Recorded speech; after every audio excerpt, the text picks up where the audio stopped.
अतीक अहमद जराइम की दुनिया का वो नाम जो जुर्म को जीता था और रंगदारी को रुतबा समझता था। प्रयागराज के चकिया में पैदा हुए पहलवान अतीक और चांद बाबा से उसके पंगे की कहानी।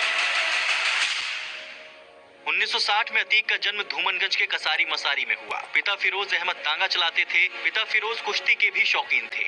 अतीक भी पिता को देखकर अखाड़े में जाने लगा। पढ़ाई में मन नहीं लगा तो उसने मोहल्ले के बिगड़ैल बच्चों से दोस्ती कर ली। बचपन से ही उसे अमीर बनने का शौक था, इसके लिए उसने शॉर्टकट का रास्ता अपनाया और रंगबाजी वसूलने लगा। ये रंगदारी कब मर्डर, प्रॉपर्टी पर कब्जे और सियासत के दबदबे में बदल गई पता ही नहीं चला।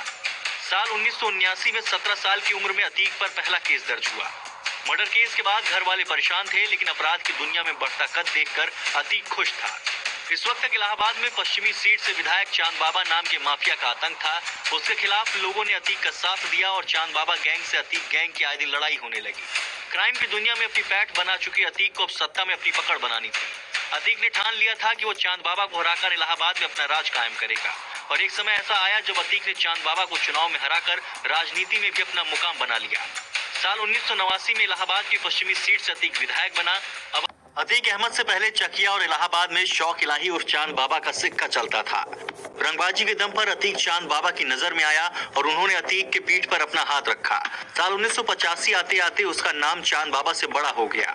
साल 1989 में अतीक चांद बाबा को हराकर विधायक बनने के बाद उनके स्याह सल्तनत का वारिस बन गया। चुनाव के चंद महीने बाद ही चांद बाबा की रोशन बाग में गोली मारकर हत्या कर दी गई। इसके बाद अतीक का नाम देश में मशहूर हो गया। साल 1994 में इलाहाबाद में अतीक पर वार्ड पार्षद अशफाक कुन्नू की हत्या करवाने का आरोप लगा। 5 साल बाद 1999 में भाजपा की सरकार आई तो पहली बार केस में कार्रवाई शुरू हुई। साल 1995 में गेस्ट हाउस में मायावती से हुई बदसलूकी में भी उसका नाम आया।